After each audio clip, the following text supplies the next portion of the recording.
Hello, my friends, and welcome back to the book of Genesis. And today we'll be looking at chapters 44 through 47. So we won't be wrapping up Genesis as I said we would be yesterday, but we're coming through to the home stretch here. And so we're picking up this story here in chapter 44, right after, if we remember last week's reading, Joseph had his brothers his brothers had come to get food in Egypt, and Joseph sent them off with food, and he told them to bring back their youngest brother Benjamin. So after a long time and some convincing from their father, they do eventually bring Benjamin back, and then Joseph hashes out this plan where he's going to basically make it look like Benjamin has stolen from him. And that's what happens. That's the part of the story that we pick up here in chapter 44. So Joseph has ordered that his own silver cup is secretly placed in Benjamin's sack. So shortly after the brothers leave the city, the brothers are stopped and searched, and the brothers are like, "Oh no, we would never do this. Our Lord has been nothing but kind to us. We would never do such a thing. If you find this cup in any of our belongings, he go ahead and kill him." And then to their horror, the cup is found in Benjamin's sack, and he is arrested. And so we have all this going on, and after that, they all come back to Egypt. And Judah, one of the older brothers, he begs Joseph to release Benjamin, and he even offers to take his place in prison, because Judah, if we remember in the previous chapter, had convinced Jacob to let his son come to Egypt, to let Benjamin come to Egypt, by saying, if anything happens to him, you can go ahead and kill me, or you can kill my first. I will be responsible for the child. And so Benjamin has come with them, and now all of a sudden Benjamin's in trouble. So Judah tries to kind of negotiate Benjamin's freedom, because he was the father's favorite child now that Joseph was presumed dead. And so after witnessing all this and listening to the brothers beg for Benjamin's life, Joseph finally in chapter 45 unveils himself. He tells them who he is. He tells them that he is their brother and he is Joseph. So he breaks down in tears in those first 4 verses, and he can't hold back, and he breaks down and he reveals his identity, and his brothers are astonished. And so then in verses 5 to 8, Joseph tells his brothers that God has allowed everything to happen as it did so that he might save people from starvation during this famine. Because remember that Joseph is an important person in the house of Egypt now.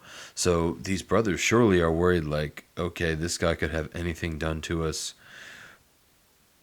for anything he wants done to us, because he's in charge here. He's running the show.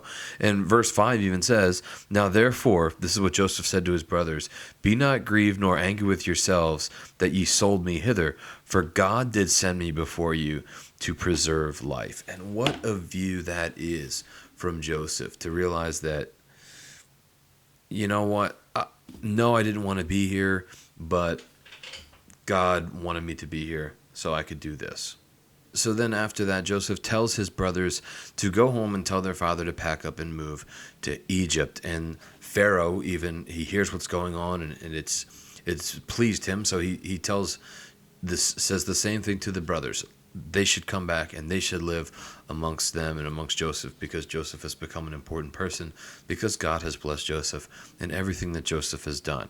So upon seeing the wealth brought back by his sons, Jacob believes their report about Joseph, and he is going to come to Egypt and see his son before he dies. So we see that starting in chapter 46, where we see Jacob's trip to Egypt. And we see in the first few verses the promise of God. So God directs Jacob to move to Israel, promising to care for him while he's there. And he even says that he's going to, it's there that he's going to fulfill his covenant and make them such a great people. He's going to bless them while they're there. And then the rest of that chapter there, from verse 8 on, kind of Jacob and his entire family, there's 70 of them, they all move to Egypt. And we see some of those names of the people that are going there. And so then we come to Jacob's time while he is in Egypt, starting in really chapter 46, verse 28, when Jacob and Joseph are reunited. The father and son, they meet and they embrace in the land of Goshen, which is going to be the land where Joseph has them stay and live. So between Jacob and Joseph, Pharaoh gives the best of the land to Jacob and his family. Remember, he obviously thinks very highly of Joseph. It's because of Joseph that all kinds of great things have happened for Pharaoh, and we're about to come to that in chapter 47. So Joseph carefully attends to the needs of his father, and we see that in chapter 47, starting at verse 11. And the first thing he does is he provides for them. He personally sees to it that his family has all the food that they need. And he also promises his father Jacob that he will bury him beside his ancestors at the promised land, not in Egypt, which was important to Jacob because he wanted to be buried there amongst his ancestors.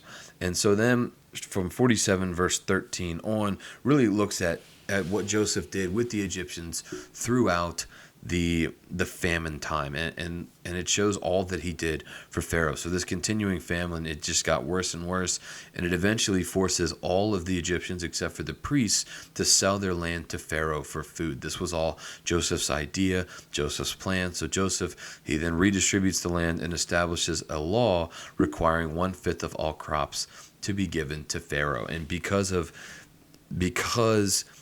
Joseph had helped Pharaoh be prepared for this, the people of Egypt didn't die, but Pharaoh was able to profit from it, and he was able to say, when the people had nothing, he was able to give them in exchange for their lands. He was able to give them food, he was able to give them seed in exchange for their land. And so because of this, Pharaoh becomes incredibly wealthy, and he actually owns all of Egypt except the land that was given to the priests. So that's what we've seen here in Genesis so far up through chapter 47. We will pick it up next week, and then we will really finish the book of Genesis. So until next time, I will see you tomorrow in the book of 1 Samuel.